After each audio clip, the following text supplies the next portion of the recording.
Look at those lips and that hair.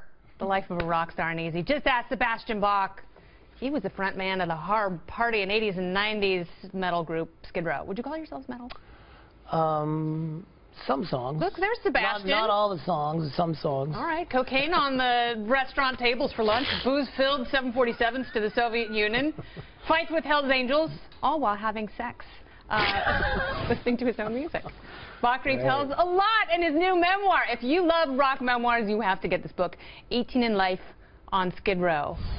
But it isn't just about the party. It's also about his childhood in Canada, his years on Gilmore Girls, and losing his home in Superstorm Sandy.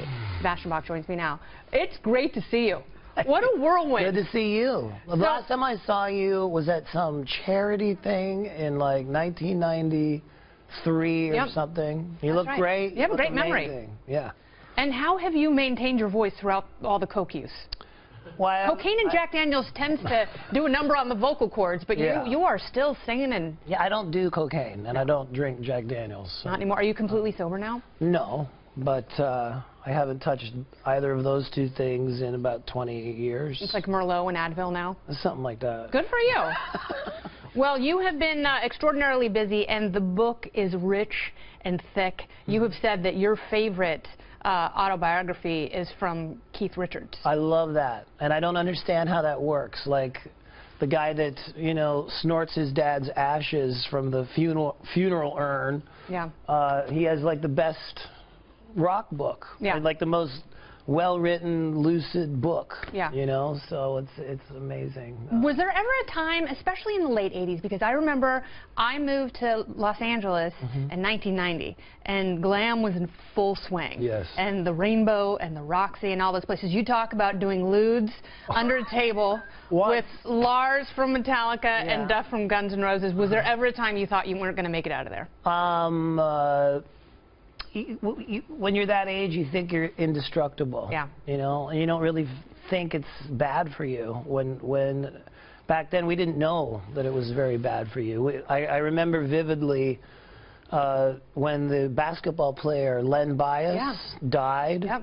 And it was a big news, like he just did a line and then he dropped dead. Like 1988. And we didn't know that was possible, but we found out that it's not only possible, but probable. Well, let's talk about music a little bit, because obviously the scene that you were thrust into in the late 80s changed very much when grunge came on the scene in the early 90s.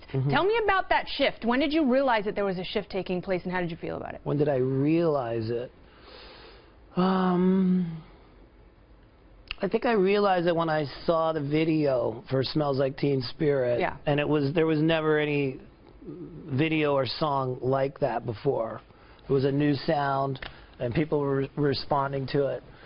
But, you know, what goes around comes around. Yeah. I mean, now the biggest tour in town is Guns N' Roses. That's absolutely right. Or AC/DC, who have the same singer. So, you know, music is cyclical, and people will always love rock and roll because it gets passed down through the generations. Yeah. Iron Maiden has never been bigger than like right now. Yeah. I mean, it's kind of crazy. I mean, you talk about the Rainbow, and that's, you know, Lemmy basically had a residency there, and the world really stopped almost a year ago when he passed away. Yeah. And that was a moment when everyone sort of took stock in their love of music and, you know, the influential people. Yeah, I was very fortunate to be in the band that sang for Lemmy at his last birthday. Yeah, that's awesome. At the Whiskey.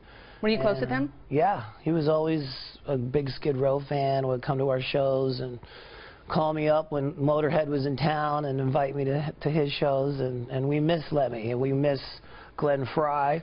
Yep. We miss David Bowie. We miss Prince. Yeah. Man, in 1 year. It goes on and on and on, you know. Yeah, absolutely. Last question: how will a Trump presidency affect music, and will it be for the better of society? I think it's too early to see how Donald Trump's going to affect anything because he's just brand new. Yeah. I have no idea. Like, let's go for it. Let's do this. I like that you're crossing your fingers. Well, for a moment, I thought you were flipping someone off. No, I was hoping to God it wasn't me. No.